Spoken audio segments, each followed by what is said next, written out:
turimo kuba mu isi aho tubona amakuru mashya menshi hafi buri segonda, ku buryo bigoye kumenya y'ukuri n'ay'ibinyoma. Buri wese muri twebwe afite ubushobozi bwo kuvuga ibyo ashaka byose igihe abishakiye cyose, kandi akabibwira abantu babarirwa mu binyacumi by'amamiliyoni icyarimwe. Fake news ni ijambo rimaze kumenyerwa mu kibonezamvugo cy'icyongereza muri iyi myaka. Mu kinyarwanda amagambo ibihuha n'ibinyoma ntabwo yigeze akoreshwa ku rwego akoreshwaho uyu munsi. Ndabivuga gutya nk'aho ari bishyashya, ariko bimwe mu binyoma by'uyu munsi byahozeho. Hari ibinyoma bibaho iteka ryose kandi tukabana nabyo ubuzima bwose, ndetse rimwe na rimwe bikaba biri mu nyungu zacu. Twese dukunda ukuri kandi turabizi ko ariko kwiza kurusha ikinyoma, ariko imiterere yacu twebwe abantu idusunikira kwirengagiza ukuri kubera ko ari byo byiza kuri twe. Uko niko abantu benshi bashobora kwanga ubujura ndetse bakarwanya abajura, ariko bakaba batatinya kugura ikintu cyangwa se igikoresho bakeka cyangwa se bazi neza ko kibwe. Abantu benshi bagura ibikoresho biba byaribwe n'abajura baba batekereza neza ko ibyo bikoresho byibwe, baba babikeka cyangwa se banabizi, ariko bakabigura. Ibi ni ibyo tugiramo uruhare, gusa n'imibiri yacu ubwayo irabizi neza ko rimwe na rimwe biba byiza kwirengagiza ukuri. Ariyo mpamvu iyo turimo kureba umupira w'amaguru tumara iminota 90 yose twirengagije ukuri, kuko ibyo turimo kureba ari umukino wahimbwe. Uwo urimo kureba uwo mupira ntabwo uri mu kibuga, rimwe na rimwe abakina ntubazi, nibatsinda barahabwa amafaranga batari buguheho, ariko kubera ko batsinzwe ukumva ari igihombo kuri wowe. Uko niko muri sinema no mu bitabo dusoma tuba tuzi neza ko ibyo bintu ari imikino bakinnye, ariko mu gihe tumara tureba iyo sinema cyangwa se dusoma icyo gitabo, umubiri wacu ukatwibagiza ukuri. Muri uwo mwanya tukizera ibinyoma biri muri iyo nkuru, tubizi neza ko ari ibinyoma. Ndabasuhuje, nitwa Ismael Mwanafunzi. Reka muri iki kiganiro tuvuga uburyo uyu munsi dusa naho tuba mu isi yuzuye ibinyoma, ariko ntabwo ari iby'ubu gusa, ahubwo birasa naho muri kamere yacu twebwe abantu ibinyoma byagize umumaro ukomeye cyane mu kutugeza aho tugeze ubu ngubu. Ikinyoma ni kibi, nibyo, ariko se ni buri gihe?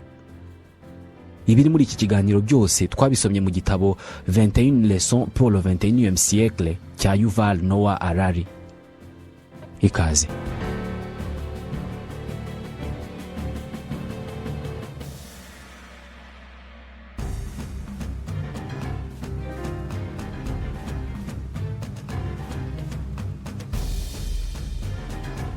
Uyu munsi ntabwo bagisiba kudusubiriramo ko turimo kuba mu gihe giteye ubwoba, aho ikinyoma ari cyo gikenewe kurusha ukuri, kandi amakuru menshi tubona ni amahimbano cyangwa se ibinyoma, niko bavuga. Ibi bibonerwa ingero nyinshi cyane kandi zihoraho. Uko niko mu mpera z'ukwezi kwa kabiri mu 2014 abasirikare kabuhariwe b'Uburusiya batambaye umwambaro uwo ari wo wose ubagaragaza nk'abasirikare b'Uburusiya binjiye muri Ukraine, bagafata ibikorwa remezo n'ibice by'ingenzi mu ntara ya Crimea. Guverinoma y'Uburusiya na President Vladimir Putin bahakanye kenshi bivuye inyuma ko batari abasirikare b'Abarusiya. Gusa nyuma ubwo Uburusiya bwigaruriraga aka gace ka Crimea, byaje kwemezwa bidasubirwaho ko bari abasirikare b'Abarusiya. Muri make ibyavugwaga na guverinoma y'Uburusiya na President Putin ntabwo byari ukuri. Abaharanira ukwishyira ukizana ku Burusiya bashobora kuvuga ko iki kinyoma nta kintu kinini gitwaye, kubera ko cyari ikinyoma kiri mu nyungu z'ukuri kunini kurusha ikinyoma. Ni nko guhisha umuntu wari ugiye kwicwa, abashakaga kumwica bakakubaza niba wamubonye cyangwa se niba yakunyuzeho, ukabahakanira ugatsemba cyane ubabwira ko utamubonye kandi umuhishe. Iki ni ikinyoma kiri mu nyungu z'ukuri kunini kukirusha. Ku Burusiya, impamvu nini yasobanuraga ugutera Ukraine yari ukurinda igihugu gitagatifu cy'Uburusiya. Mu nkuru gakondo z'Abarusiya, Uburusiya ni igihugu gitagatifu kiriho kuva mu myaka igihumbi ishize, nubwo abanzi bacyo batasibye kugitera bagamije kugisenya. Abamongol, Abanyapolonye, Abanyasuwede, ingabo za Napoleon ndetse na Adolf Hitler. Hanyuma mu myaka y'1990 OTAN na Leta Zunze Ubumwe za Amerika n'umuryango w'ubumwe bw'Uburayi bose bagerageje gusenya Uburusiya babinyujije mu kubushwanyaguza, bagahimba ibihugu bitabaho nka Ukraine, niko bavuga. Kuri aba Barusiya kuvuga ko Ukraine ari igihugu nicyo kinyoma kiremereye cyane kurusha icyo guverinoma y'Uburusiya na Perezida Putin babeshye ubwo bahakanaga ko Abarusiya bateye Ukraine. Kuvuga ko Ukraine nk'igihugu cyigenga itabaho ni ukwirengagiza icyo miliyoni 41 z'abanya-Ukraine bitekerezaho bo ubwabo. Nta burenganzira bafite bwo kuvuga bari bo. Gusa ku rundi ruhande abanya-Ukraine nabo bashobora kwemera ko koko hariho ibihugu bihimbano bitari ibihugu mu by'ukuri, ariko ibyo bihugu bihimbano ntabwo ari Ukraine. Ni nka Republique Populaire de Lugansk n'iya Donetsk zahoze ari intara za Ukraine, Uburusiya bukaza kuzihindura ibihugu bihimbano mu rwego rwo guhisha ibitero byabwo kuri Ukraine. Birasa naho uruhande wajyaho urwo ari rwo rwose, uwo ari we wese yarubonamo ukuri cyangwa se ikinyoma bitewe n'inyungu. Niba turimo kuvuga ko uyu munsi turi mu isi yuzuye ibinyoma, ni ryari habaye isi yuzuye ukuri? None ni iki cyabaye intandaro yo kutwinjiza mu gihe cy'ibinyoma? Mu 1931 Ubuyapani bwigabyeho ibitero bugamije gusobanura uburyo ari ngombwa gutera Ubushinwa kubera ko Ubuyapani bwavugaga ko bwatewe n'Ubushinwa. Iki gihe Ubuyapani bwanashinze igihugu bukita Manchukuo, ni mu majyaruguru y'uburasirazuba bw'Ubushinwa. Ibi ni kimwe n'uko Ubushinwa nabwo bwamaze igihe kinini buhakana ko Tibet ari igihugu cyigenga. Ibinyoma biri mu nyungu zo gukunda igihugu kandi nanone bigaragara mu ikolonizwa rya Australia bikozwe n'Ubwongereza. Ubwongereza bwagenderaga ku ihame ryiswe terra nullius, ubutaka butagira nyirabwo. Abongereza bagiye muri Australia bahasanga abaturage kavukire b'aborigene bahamaze imyaka igera ku 50,000, ariko bavuga ko ubwo butaka nta nyirabwo bufite, barabwifatira. Ibi byongeye kubaho mu makimbirane hagati ya Israel na Palestine.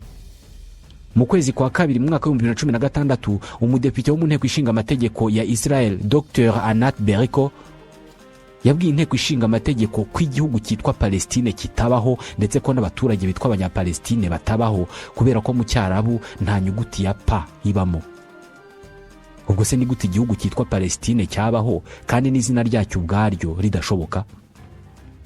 Mu Cyarabu inyuguti ya F cyangwa se fa isimbura ya pa, ubwo Palestine bayita Falastine. Ntabwo turi mu gihe cy'ibinyoma, ahubwo ukuri nuko kuva abantu baza ku isi habayeho ibinyoma bidafatwa nk'ibinyoma cyangwa se bidafatwa nk'icyaha, kandi ntabwo byiteguye kurangira uyu munsi. Ibinyoma biri mu bitugejeje aho tugeze ubu ngubu kubera ko n'ububasha bwose twagize ku bindi binyabuzima biri ku isi bushingiye ku bushobozi bwacu bwo guhimba ibintu bitariho, bitanabayeho, bitanabaho, ariko kubera ko tubyizera twese bigahinduka ukuri. Kuva abantu bakibeshwaho no guhiga, bagiye bahimba inkuru zabafashije kwishyira hamwe bakubaka imyizerere ikomeye. Guhimba inkuru zitabayeho nibyo byafashije abantu gufata uyu mubumbe bakawambura ibindi binyabuzima byose. Ni twebwe inyamaswa z'inyamabere zonyine zifite ubushobozi bwo gukorana hagati yazo zitaziranye, ibyo zikabigeraho bitewe no guhimba ibinyoma, tukabikwiza hose, maze abasigaye bose bakabyizera. Iyo abantu bose bizera inkuru imwe, ubwo bose bakurikiza amategeko amwe nta gahato. Niba ushinja Facebook, Donald Trump cyangwa se Vladimir Putin gutangaza amakuru menshi y'ibinyoma, tekereza neza ku yandi makuru abantu bizeye batazi niba ari ukuri, kandi ibyo bikaba mu gihe nta koranabuhanga ryariho. Nta kimenyetso ntakuka dufite cy'uko inzoka yashutse Eva ngo arye ku rubuto yari yarabujijwe n'Uhoraho. Nta kimenyetso dufite ko roho z'abanyabyaha zigurumanira mu kuzimu iyo bamaze gupfa, cyangwa se ko Uhoraho arakazwa n'uko umubrahmane ashakana n'umuentushable mu moko yo mu Buhindi. Nyamara aya ni amakuru twizera kuva mu bihumbi by'imyaka, kandi tuyizera tubarirwa mu mamiliyari y'abantu. Mu kwandika aya magambo mu gitabo 21 leçons pour le 21e siècle, Yuval Noah Harari yarabizi neza ko ashobora kuzagawa cyangwa se kunengwa na bamwe mu bemera kubera ko yagereranije iyobokamana n'amakuru y'ibinyoma, fake news. Mu kubisobanura avuga ko iyo abantu 1000 bizeye inkuru yahimbwe mu kwezi gushize byitwa fake news, amakuru y'ibinyoma, ariko iyo abantu miliyari bizeye inkuru yahimbwe mu myaka 1000 ishize byitwa iyobokamana. Ntabwo hakana ubwiza n'umumaro w'iyobokamana ku mibereho yacu. inkuru z'impimbano ziri mu bikoresho by'ingenzi mu bituma abantu babasha kubaho mu mahoro no mu mutuzo. Izi nkuru nizo zisunikira abantu gukorera hamwe kandi bataziranye, batanakundana, ariko bagakora ibintu izindi nyamaswa zitashobora.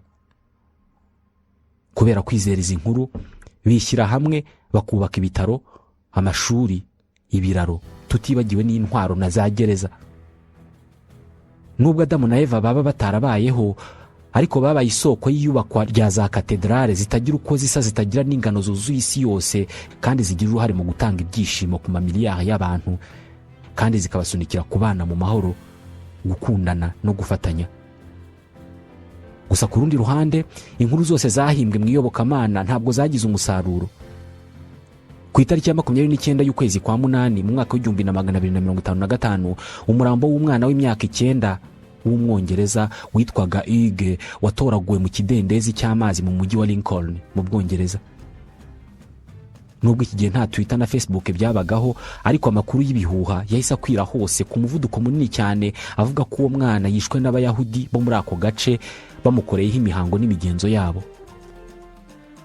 Umwanditsi wari uzwi cyane icyo gihe wari n'umukristo wihaye Imana witwaga Matthew Paris yanditse iyi nkuru mu buryo burambuye cyane, avuga intambwe ku yindi uburyo uwo mwana yishwe n'Abayahudi. Ati Abayahudi baturutse imihanda yose mu Bwongereza baje bateranira mu mujyi wa Lincoln, maze bafata uyu mwana bamusiga amavuta umubiri wose, barangije baramwica, baramubamba. Abayahudi 19 bahise bakatirwa urwo gupfa, banahita bicwa. Mu gihugu hose abandi Bayahudi benshi barishwe. Mu 1290 Abayahudi bose bo mu Bwongereza barirukanywe. Iyi nkuru ntabwo yarangiriye ahangaha. Nyuma y'imyaka 100 Abayahudi birukanywe mu Bwongereza, ibi birego by'uko Abayahudi bicaga abantu mu buryo bw'imigenzo n'imihango byahindutse izingiro ry'ibikorwa byose biganisha ku rwango rw'Abayahudi no kubica mu Bwongereza. Ibi byanabaye muri Espagne, mu Burusiya n'ahandi. Ejo bundi mu 2016 abantu bongeye kwibuka iby'aya makuru muri fake news za mbere y'amatora yo muri Leta Zunze Ubumwe za Amerika, ubwo byavugwaga ko Madame Hillary Clinton ayobora ihuriro rikomeye cyane rikora ibikorwa byo gucuruza abana b'abakobwa bajya gukoreshwa ubucakara bushingiye ku busambanyi, bugakorerwa mu nzu iri munsi ya resitora imwe mu zari zigezweho muri Leta Zunze Ubumwe za Amerika. Abanyamerika benshi bizeye aya makuru ku buryo byagize ingaruka kuri Madame Clinton mu matora yashyize Donald Trump ku butegetsi. Umunsi umwe umuturage w'umunyamerika yagiye kuri iyo resitora afite imbunda, asaba ko bagomba kumwereka iyo nzu yo munsi y'ubutaka, munsi y'iyo resitora aho abo bana bafungiwe. Iyo resitora nta nzu yagiraga yo munsi y'ubutaka cyangwa se cave.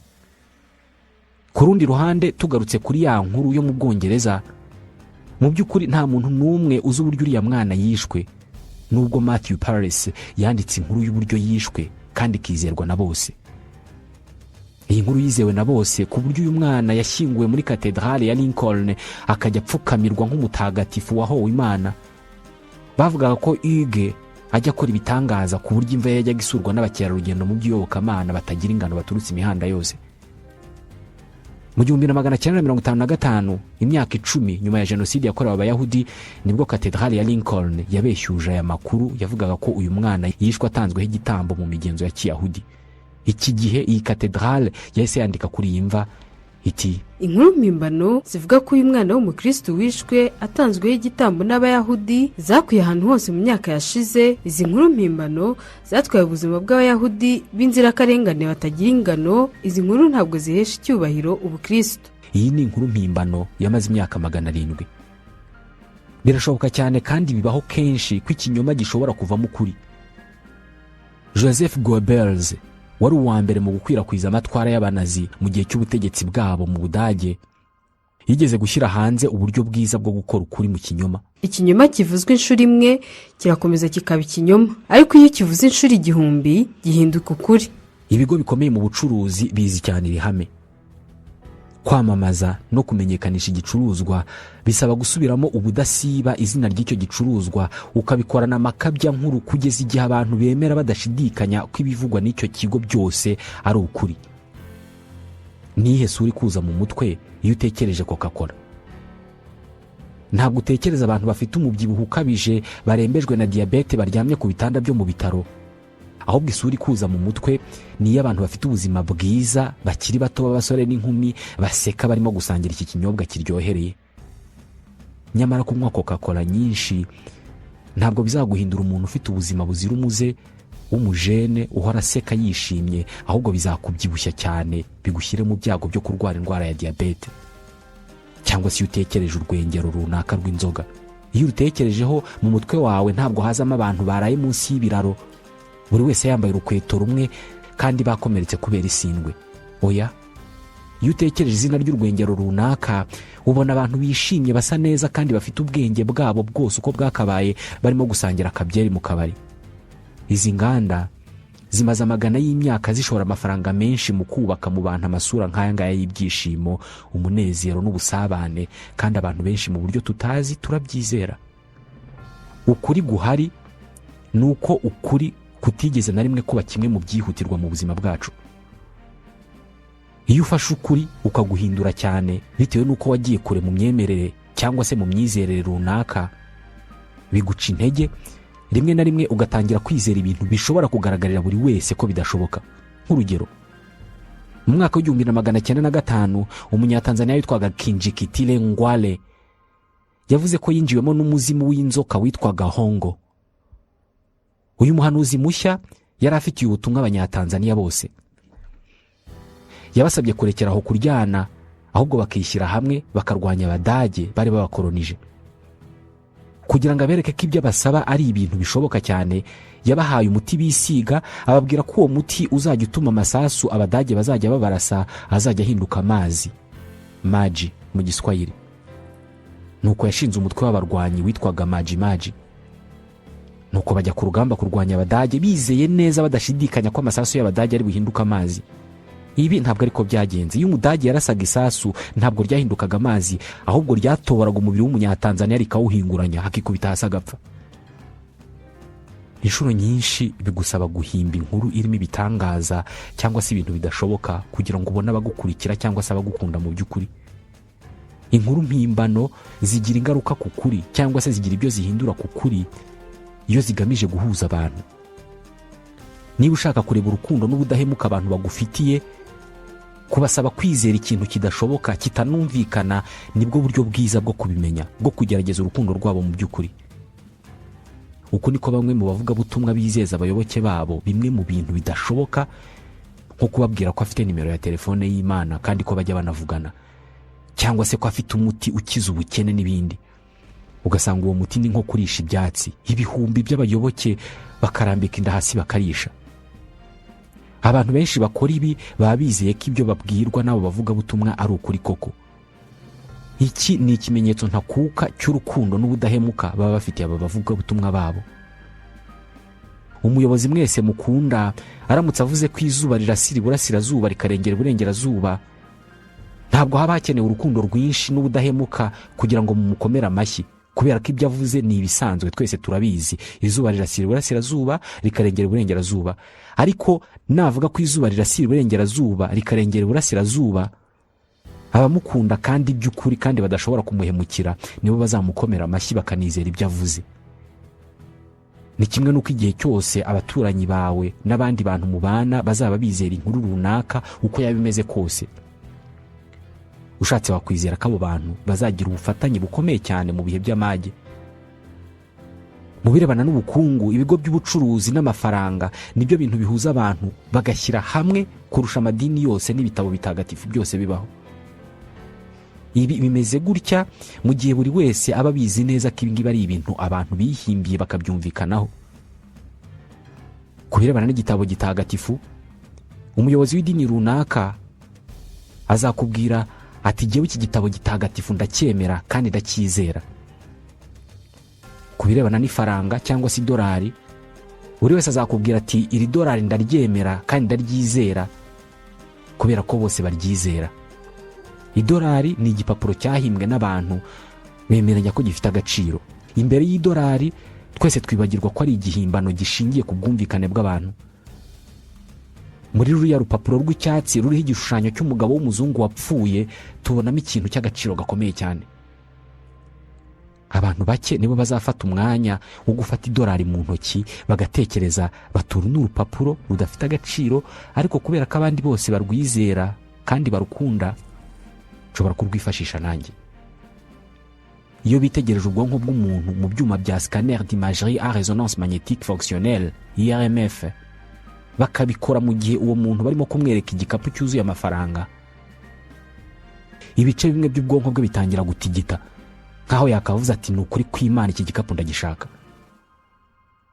Muri banki uzahabona inoti nyinshi cyane z'amafaranga. Ibyo ntabwo bizagutangaza kubera ko nicyo kibayo, ariko nubona igikapu cyuzuye amafaranga umuntu agifite mu muhanda, uzatinza y'amaso ndetse uzabitekerezaho, kandi amafaranga usanzwe uyazi, yewe unabizi ko abantu bayafite. Ku rundi ruhande, abantu benshi batangira gusingiza, gukunda no gufata Bibiliya, Veda n'ibindi bitabo by'iyobokamana nk'ibitabo bitagatifu iyo bamaze igihe runaka babana n'abandi bantu bafata ibi bitabo nk'inyandiko ntagatifu. Twiga kubaha inyandiko ntagatifu mu buryo bumeze neza nk'uko twiga kubaha inoti zo muri banki.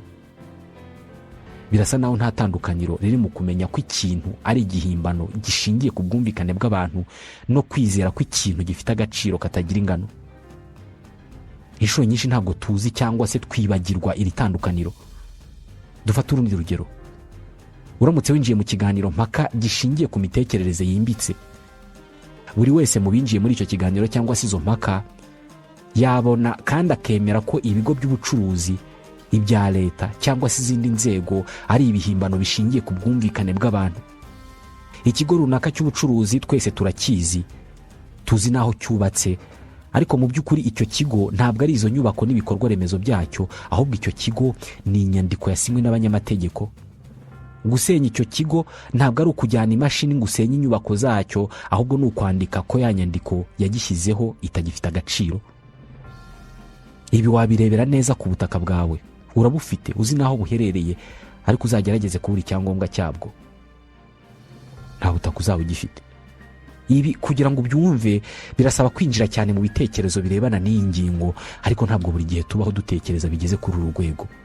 Niyo mpamvu ibigo byabo byigenga, iby'ubucuruzi n'ibindi tubifata nk'ibintu biriho bifatika nk'uko dufata inzovu cyangwa se abantu. Nyamara uyu munsi hariho ibigo bikomeye bitanagira inzu n'imwe cyangwa se ibindi bikorwa remezo, ariko ni ibigo bikora kandi bizwi. Gukunda umupira w'amaguru bisaba kuba wemera amategeko agenga uyu mukino.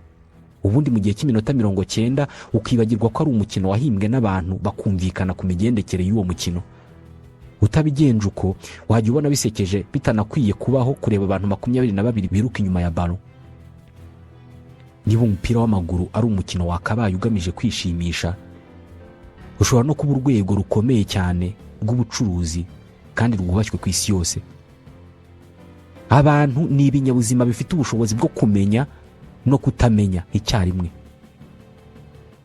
Iyo urimo kureba filime ubona uburyo abantu bicana muri televiziyo, rimwe na rimwe bikanakubabaza cyane ukarira, ariko icyarimwe uba unabizi ko ibyo bintu ari byo bakinnye. Iyo filime irimo kuba, umubiri wawe witwara nk'utazi ko ari umukino, ariko mu by'ukuri ubizi ko ari umukino. Muri make dushobora kumenya ikintu iyo tugitekerejeho neza kandi cyane, ariko igihe kinini ntabwo dutekereza neza kandi cyane, ubwo ibintu bikaba nkaho tutabizi. Niba dufite ubushobozi bwo kumenya no kutamenya icyarimwe, birashoboka kuba intungane. Mu gihe cy'abakurambere bacu, igihe twajyaga guhiga turi babiri, ngewe nkica inyamaswa wowe ugatahiraho, ntugire ikintu ufata, ubwo nagombaga kugabana nawe umuhigo wanjye. Igihe wajyaga gushaka imbuto n'imboga mu ishyamba, ukagarukana igitebo cyuzuye ibihumyo, kuba mfite ingufu n'ibigango kukurusha byampaga uburenganzira bwo kukwaka ibihumyo byawe. Igihe nabaga mfite amakuru ko ushaka kuzanyica, nabaga nemerewe kugutanga nkakwica mbere. Kuba abantu beza cyangwa babi byavuye he niba dufite ubushobozi bwo kumenya no kutamenya icyarimwe? Uko bigaragara nta kintu kinini cyahindutse ku myitwarire yacu kuva twava mu ishyamba tukaza kubaka imijyi yo guturamo.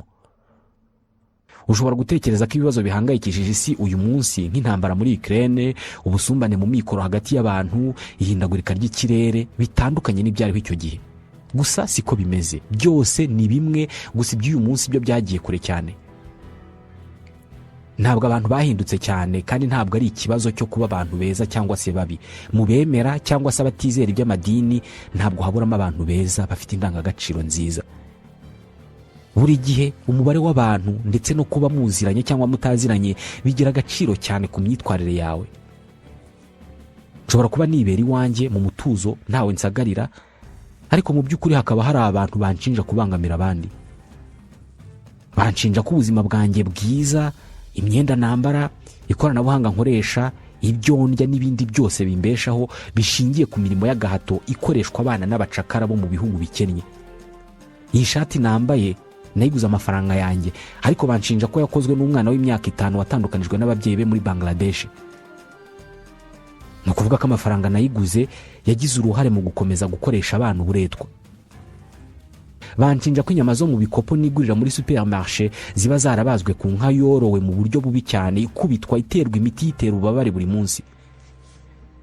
Mu by'ukuri nkwiye kuba nshinjwa icyaha, kubera ko abatuye isi babaye benshi cyane kandi iterambere rigahindura isi nk'umudugudu. Uyu munsi binanira gusubiza ibibazo byoroshye cyane nakabaye nsubiza kandi binyerekeyeho. Ibibazo nko kumenya ibyo ndya aho biva, inkweto nambara aho zaturutse, cyangwa se icyo ikigo cy'ubwiteganyirize gikoresha amafaranga yanjye ngiha buri kwezi. Niba amafaranga yanjye ikigo cy'ubwiteganyirize nkoresha kiyakoresha mu bikorwa bibi, ibyo nkwiye kubiryozwa. Uyu munsi birashoboka cyane kwiba umugezi. Umuhigi wo mu myaka ya kera yabaga azi neza aho ibyo arya biva, kubera ko niwe wabaga yabyishakiye mu ishyamba. Ninde wamudoderaga imyenda? Ni umuturanyi uryamye muri metero 20. Ubwiteganyirize bwe burimo gukoreshwa iki? Burimo gukina mu byondo hanze aho ngaho. Iki gihe ubwiteganyirize bwa mbere ku babyeyi bwabaga ari abana babo. Nyamara uyu munsi mfite amakuru make kurusha aba bantu, kubera ko ibi bibazo byose ngewe nta gisubizo mbifitiye. Byansaba igihe kinini cyane kumenya inkomoko y'amagi nariye mu gitondo. Igihe byantwara nshakisha inkomoko y'ayo magi cyaba ari kinini cyane ku buryo nakabaye ngikoresha mu kumenya niba televiziyo yanjye ntarayiguze n'umuntu wayibye. Ni gute nakwirinda kwiba mu gihe byinshi mu byo ntunze nabiguze n'ababyibye? Ese ibi nanjye bihita bingira umujura? Itegeko rya ntuzibe ryashyizweho mu gihe kwiba byari ugutwara ikintu kitari icyawe utabiherewe uburenganzira. Muri iki gihe cyacu ibiganiro byose birebana n'igisobanuro cyo kwiba biratandukanye cyane. Tekereza ko nafashe amafaranga yanjye 10,000 nkayaguramo imigabane muri sosiyete icukura petrol, yanyijeje kujya inyungukira 5% buri mwaka.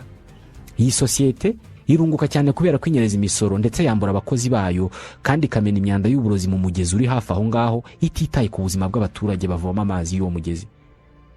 Ikoresha amafaranga menshi mu guha abanyamategeko akazi, abanyamategeko b'abahanga cyane bayifasha kudakurikiranwa mu nkiko. None iyi sosiyete twayishinja ko yibye umugezi wari utunze abaturage. Niba kwiba ari ugutwara ikintu cy'undi utabiherewe uburenganzira, hanyuma jewe waguze imigabane muri iyo sosiyete, nta nzu y'umuntu natoboye, nta muntu nambuye amafaranga ku ngufu, nta nubwo nzi uburyo iyi sosiyete ibona inyungu zingana uku nguku. None nanjye ubwo ndi umujura? Ni gute waba umuntu mwiza muri iyi si niba udafite ubushobozi bwo kubona amakuru yose akwerekeyeho mu buryo buziguye cyangwa se butaziguye? Nitwe binyabuzima byonyine bifite ubushobozi bwo kumenya no kutamenya icyarimwe.